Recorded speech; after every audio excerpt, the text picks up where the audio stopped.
Okay, so basically in the 1920s technology was like really developing, and then they made this huge awesome new telescope, and then this guy Edwin Hubble looked through it and was like, hey, all those fudgy patches, those are other galaxies like ours. And then in 1929 he discovered the redshift law, where he was like, oh look, you measure the velocities by studying their wavelengths through a prism. And then he saw the more distant the galaxies were, the greater the redshift, and then the further ones move faster than the slower ones. Yeah, they're all moving further away. I have someone. Einstein. Shh. And then this man, Zwicky, was like, hey, I went in on this science action. And so he looked up at the neighboring Coma cluster of galaxies and measured their motions, and then found that for the amount of the visible mass in the cluster, it was moving like way too fast. Okay, so basically there should be like 160 times more visible mass if that galaxy is spinning at that speed. That cluster cannot be stable unless there's like missing matter present. But then everyone ignored him because they were also fascinated by Hubble.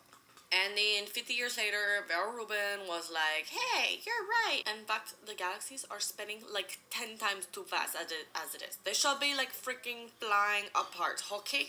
But they're not. So maybe Zwicky, what he meant by missing matter was really dark matter. In other words, there's like this halo of invisible matter surrounding the galaxies, keeping them whole so they're not flying apart. What's dark matter? Okay, so think of dark matter like an invisible man who can fly through walls. A very slow, fat, and massive invisible man. And there is actually no proof of his existence. But how can they see it? Okay, so it's called gravitational lensing. You know, gravity bends the light that passes through it. Kind of like glass bends light when it goes through. And then we measure the distortion of the lensing. Look, we just know it's there, okay? Okay. Are you sure it's not just like a black hole? Yes, there are lots of black holes and other things that emit little or no light, and they're massive and they interact with the gravity. But there are not enough black holes or machos or brown dwarfs for that matter to possibly make up for all of the dark matter. I mean, it makes up like 80% of all matter. Whatever. So are you sure it's not just one of those exotic particles? So you mean like a neutrinos?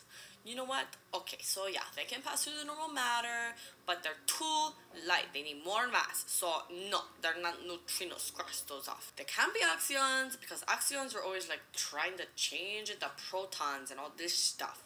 So they're just not stable. Dark matter is like stable, as far as we know. So, in other words, dark matter is like this completely new exotic particle. Forget the protons and the neutrons, the electrons. Or maybe we just don't know shit about gravity, like we thought we did.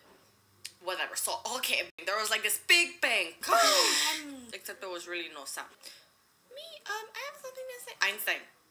Wait your turn. And then, suddenly, there were all these nuclear reactions. Normal matter was reacting with itself, and then dark matter was there too, but then dark matter was like too slow and cold and concentrated, so gravity had to pull it together over time, so that had these like weird long strands, and it became like this skeleton for the galaxy, okay? Like all the other matter, it clumped together. You know, the clumps, they like eventually form the stars and the planets and the galaxies or whatever. So the clumps, they like materialized in the big dark matter clumps that the skeleton already made. What, Einstein? What do you want? Well, I was just gonna say that I was looking up at the sky a while back, and I was just like trying to test my relativity theory, you know, on like a static universe. You know, I couldn't balance my equation to a static universe, so then I was like, well, maybe the universe is like contracting or it's expanding. And then I was like, maybe there's this repulsive vacuum type energy that holds the universe in balance with attractive gravity, you know, just some sort of force that acts like this like cosmological constant or something. I mean, at the time I thought it was like a big blunder. I don't know, maybe you want to look into it now. Okay, thanks Einstein. Repulsive vacuum force. Okay, so that brings me to dark energy. That was created at the Big Bang too. What is it? It's a bunch of nothingness that has lots of energy. Okay? And it's not all clumpy and heavy like dark matter. And everyone was like, ooh, dark matter, when the universe was all hot and young and dense. And nobody really cared about dark energy. It just didn't play a role yet. But then, after like 5 billion years, the universe grew enough and dark matter was all spread out. And then dark matter's gravity wasn't pulling on the dark energy so much.